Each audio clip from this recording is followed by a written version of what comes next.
to just look at the burden of drug abuse.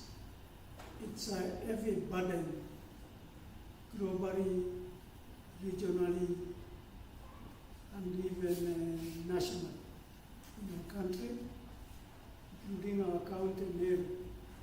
So globally and nationally, the challenge of drug use and abuse is a huge health burden. In 2018, alcohol and drugs accounted for 3 million deaths. So alcohol and drugs accounted for 3 million deaths. These are actually deaths from the wrong misuse, injuries, accidents, actually as a result of alcohol and drugs. I don't know whether we can increase that font. Will I go near? Yeah. Yeah, I think that is better. That's better now. You can remove the dialog box.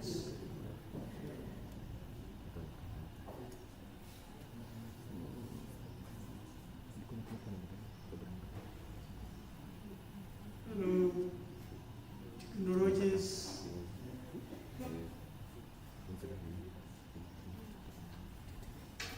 Technologies are always failing.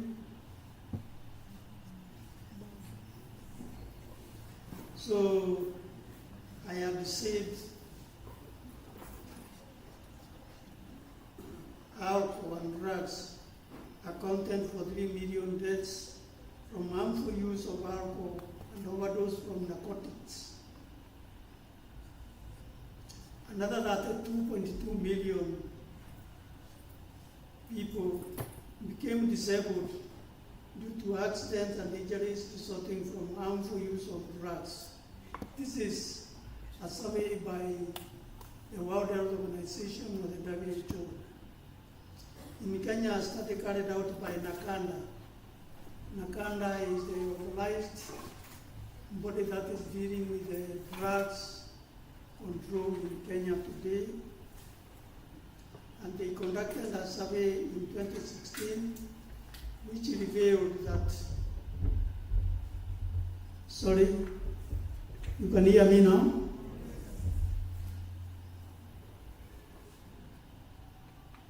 I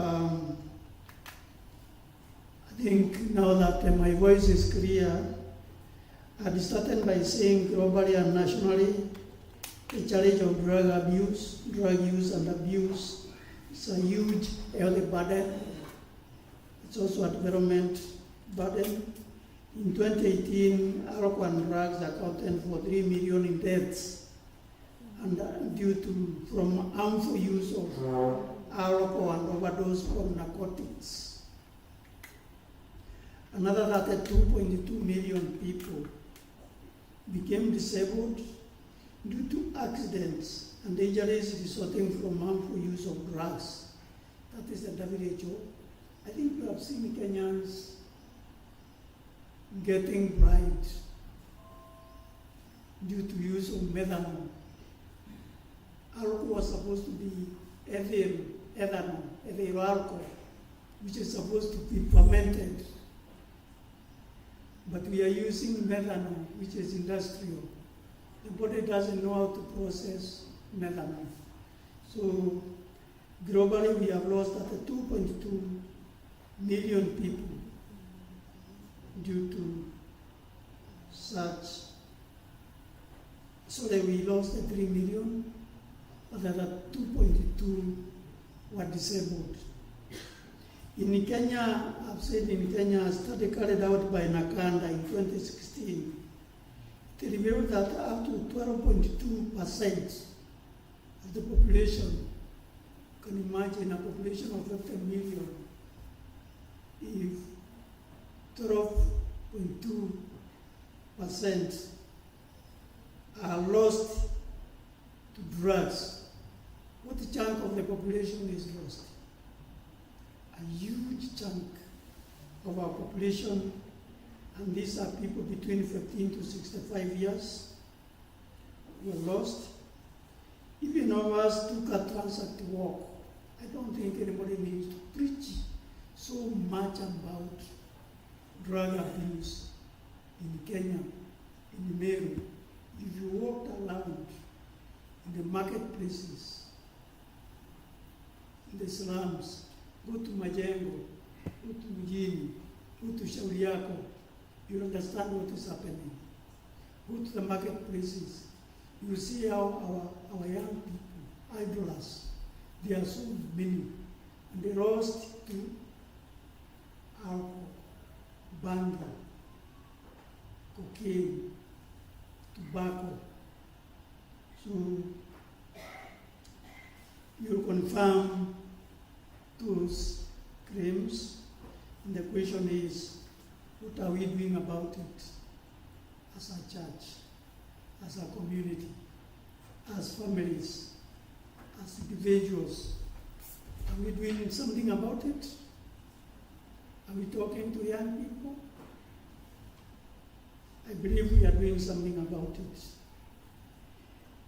I also want to say in my next slide that drug is a social epidemic that is fueling other epidemics and pandemics. And drug abuse is viewed as a epidemic that is fueling other epidemics, like if you see divorce and separation, drug could be a culprit there. Accidents and injuries. You hear somebody crying at night, that could be the girl child, the boy child, kwa mutaro usiku. Am I right? Or the father. And they end up with accidents. They end up with injuries. Some of the accidents we are experiencing in our country, drug could be the contributing factor. Poverty, gender-based violence, HIV and other communicable diseases, malnutrition at the family level, low school enrollment, crime and early deaths. Think madawa ya kulevya, mihadarati inachangia in our community. Let's look at the role of our church, the role of the Methodist Church, drug abuse in Meru. I think we are doing something at the individual level, the family level, the community level, and as a church. The church has always warned and educated and targeted the youth and the dangers and the consequences of alcohol and drugs. That one I can testify. And through the men fellowship, the Safe Male Circumcision Initiative, I think there is a package participating in this, where we induct the initiated boys before they graduate. And we warn them about drugs. We tell them everything. I think we save, if not all, we save a good number. The church established a Methodist Treatment and Rehabilitation Center on July 2018. I think it's 5 years from today. It is at the former Kaga Children's Home. I think most of us are aware.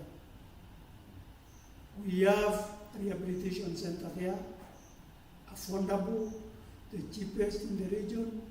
And we did this because there is no public funded, there is no government funded rehabilitation center in the Meru.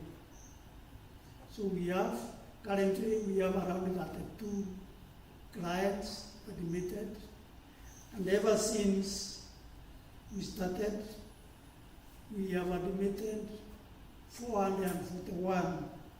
That is between July 2018 to July 2023. We have admitted 441 clients. That is 412 males or men, which is 93%, and 29 females. So females are left behind. We have a good chunk of wanawake admitted with drug and substance abuse disease. It's a disease. Okay?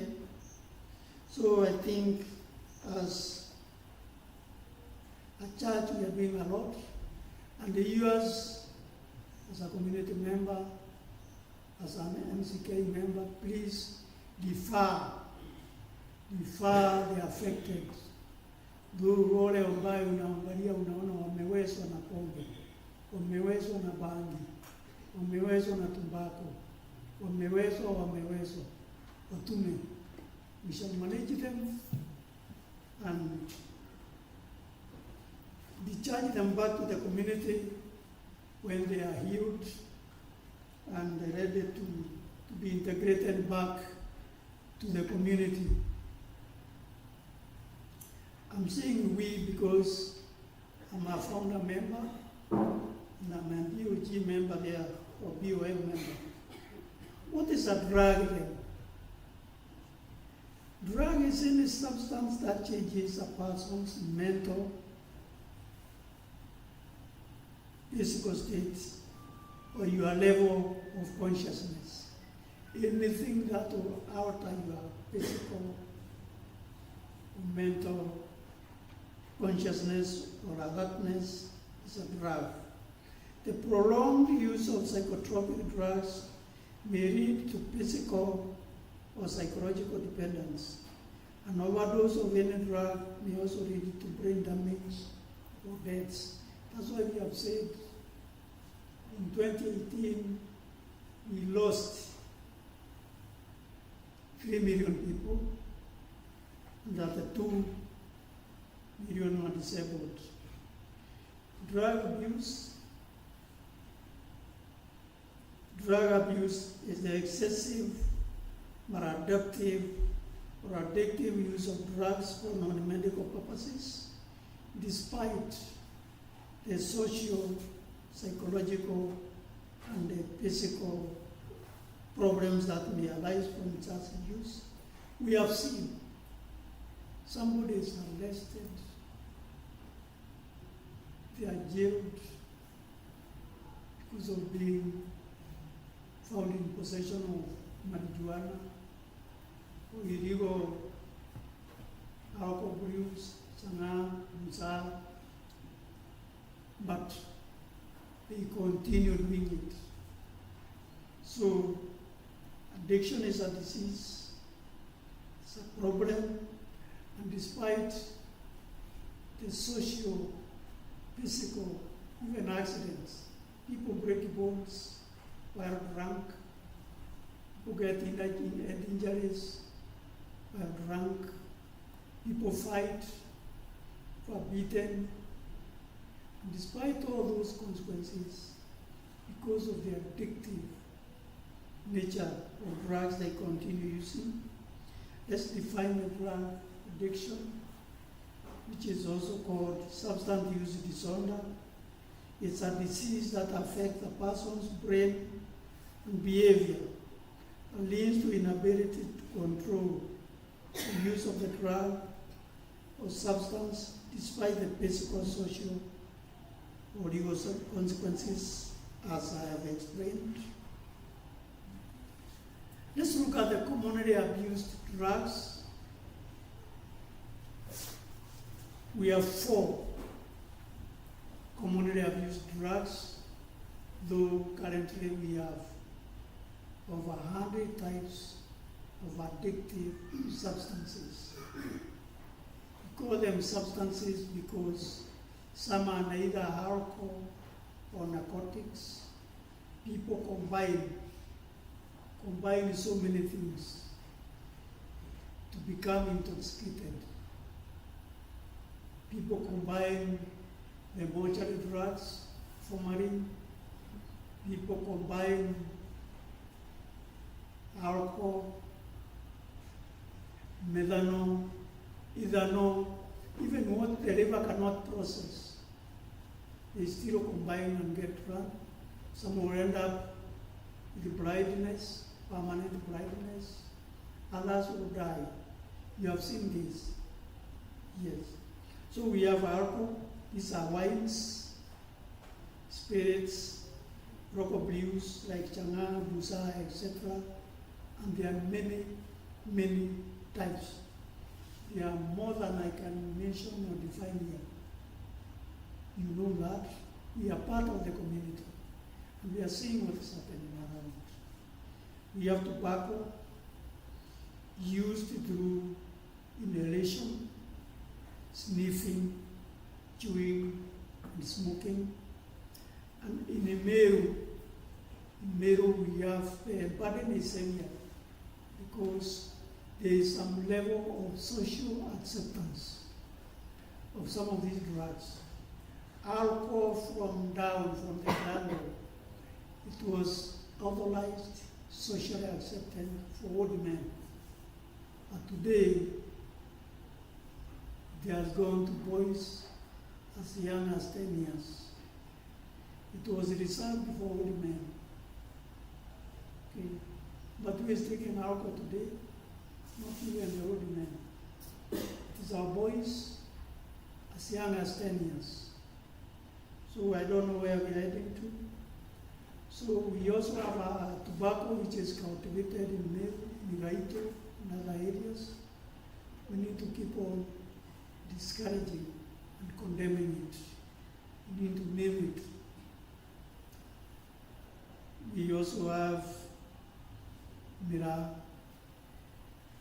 We even shy to mention that Mira is a drug. Scientifically, it's a drug. But politically, I don't know. Yeah, people don't like mentioning it, but we need to be very careful. It's contributing to malnutrition, low school enrollment, child labor. There are so many social consequences brought about by some of these drugs. At least I can say this with confidence. I don't want to become an MCA, an MP. Okay? Drug is a drug, they are not good. We have narcotics. We have marijuana, also known as bangi, cannabis sativa, wind. There are so many names. They call it pot, gaja, grass, ash.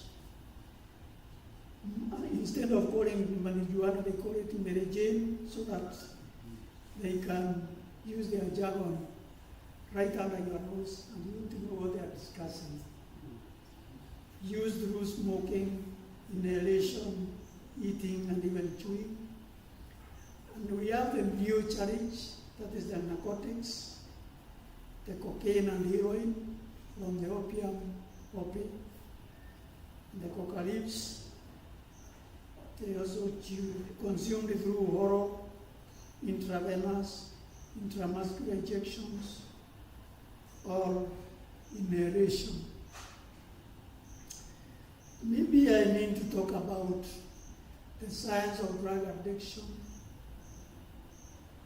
We have two hormones which are called the feel-good hormones. This is dopamine and serotonin. When you take marijuana, when you take alcohol, there is usually a surge of dopamine in the brain, and you feel so good. And you know some of these people, when they do it, they even start singing. People who are not used to singing, they start singing.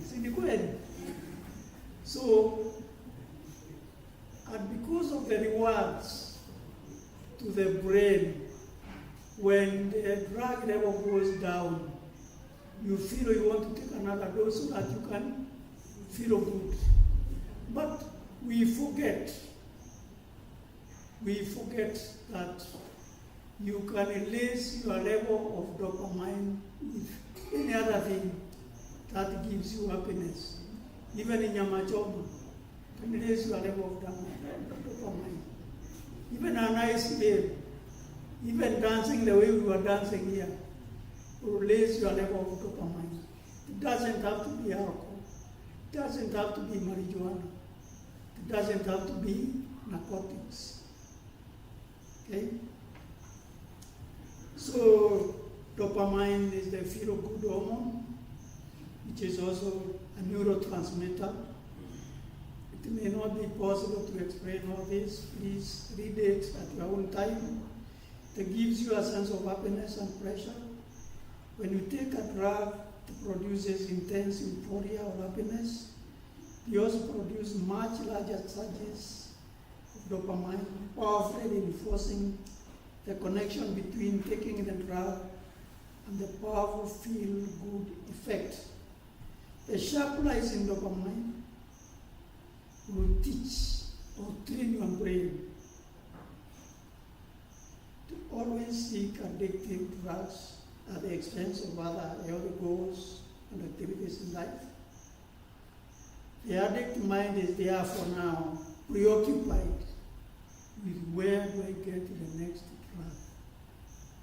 Somebody is earning huge salary, lakini hiyo pesa haitoshi, kwa sababu anachukua deni ya madawa ya kulevya. Okay? And at the end of the month, all they do is to pay for the debts. Okay? Let's look at the trigger factors, predisposing factors. What will trigger an individual from abusing drugs? What draws you closer? And we have certain risky factors, not necessarily the cause. Of course, then genetic is a factor. Genetic traits. Do you agree with me?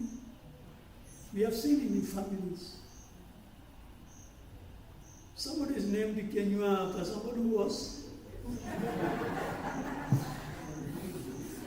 Am I right? Mtu anaitwa Kenyua. From somebody who was drinking, because you are picking from the genetic traits. Or even if it's in Kikuyu, wanaitwa Wanjoi. Sio? And so many other names. So there is also negative peer pressure. The young person or the old man, you are trying to conform in the groups, and you end up drinking not because you love it, but you want to be part of the group. The social drinking, curiosity, months of studying behavior, the wish and desire to learn and the feel. The poor coping styles with the disappointments and the stress some people cannot withstand. We need to train. We instruct our children on success. Do we ever teach them failures and how to cope with the failures, how to cope with the disappointments? You teach them how to get A's, become engineers, become doctors, become the best lawyers. So when they fail, what happens? They seek solace. They seek solace in marijuana, they seek solace in alcohol, they seek solace in narcotics. Okay? And so many other drugs which you may not be able to mention here. We also have family settings. We have parents or relatives who are poor role models. If you are drinking, you are smoking marijuana, You have to convince your children that this thing is not sweet, it's not good for them. Yeah? Kama wewe unakula baba, ni mbaya kweli kwetu. Yes, kama mama anatengeneza sanaa na anauza, why can't I prepare? Hello? So, it should start from the family level. We need to start role modeling our children. We should not be poor role models, divorcing, separated, or taking drugs. Socioeconomic status, you can be at a low economic scale if you are living in the slums. The accessibility, beer is available, alcohol is available, you take it for breakfast. So if that is how you are socialized, it's very difficult for somebody to train you. It's dangerous. Are we together? We also have the higher levels of economic cohorts. Those who can afford the heroin and cocaine, intravenous. 1 gram is about 3,000, but they can afford. So neither polar is bipolar, neither is safe. It's self-control, self-initiative. And the church as a whole, the community as a whole, the government as a whole. There is also absence of social support in regard to children, and a coping mechanism. They end up in drugs. I think I've mentioned this. So, society role models.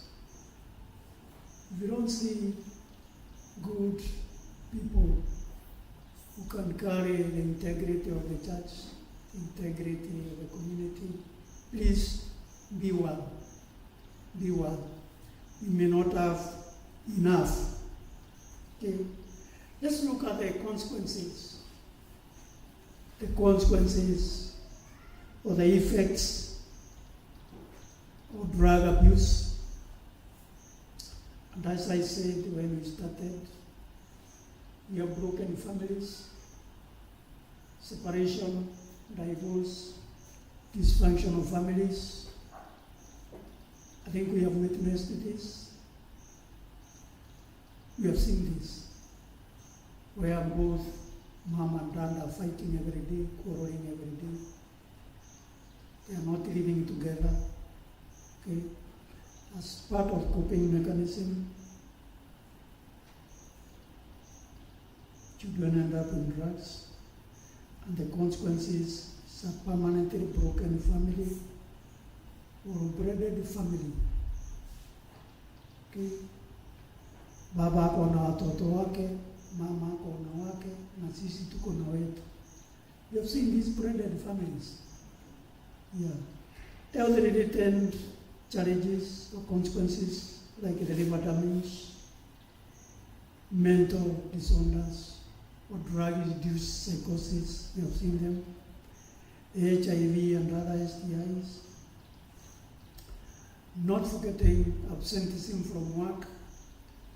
Somebody may be very intelligent, highly trained, well educated, lakini hata kuamuka kuenda kazi inakuwa shida. Maybe in a week, in 5 days, they may be able to report. Only for 3 days, might be an engineer. Your skills are needed there, but you are never available. Misuse of family resources. We end up taking you from one rehabilitation center to another. I was in a meeting last week at Kenya Methodist University, and one of the lecturers was confessing how the son has been admitted in 7 rehabilitation centers. They still are very confused. Parents, we have a lot of charities. Okay, we need to support each other. People are wasting a lot of resources because of drugs. Early deaths. People who have used drugs go into early graves. Accidents, poisoning. You have seen it. Is it in Muranga? Yeah, where 16 people died. Okay. Increased school dropouts and strikes and arrests. Neglected personal hygiene and appearance, antisocial behaviors like cheating, violence, rape, all those things. You know them, you have seen. Let's look at the signs that really that one is taking drugs. You will see it from behavior changes, and most of those behaviors are actually antisocial behaviors. The personal hygiene is neglected. You are every day in a car. The way they keep on cheating you, the way they are spending money. Okay? Loss of concentration. They are preoccupied with where to get the next dose of the drug. Red eyes, wearing deodorants, they spray because they don't want to smell marijuana, to smell tobacco, to smell alcohol. Alienation, socially withdrawn. They don't want to come near where we have social gatherings. Lack of coordination, especially alcoholics. Give them a glass of water and they start shaking. Loss of memory or forgetting small items. Mtu anashika funguo na anatafuta. These are effects of alcohol or old age. Sorry, that happens. And the presenile dementia is common to people who have used drugs. See somebody very young. There are a lot of things they can't remember. Even a password at ATM. Unaenda anataka kutoa pesa, anasahau, anarudi, anazunguka, anaangalia. Yes, it causes presenile dementia. The withdrawal symptoms, which includes tremors, sweating, including fits. You may think they are developing epilepsy, but those are withdrawal symptoms. We have inferiority feelings, suicidal thoughts, unkempt appearance, poor personal hygiene, as I've said that. But I mean to repeat deliberately so that the points driven home. Let's look at the prevention of drug abuse. Of course, we are just picking the points. Otherwise, it's a topic that can take several hours. Okay? The best way to prevent an addiction to a drug is to avoid taking the drug at all.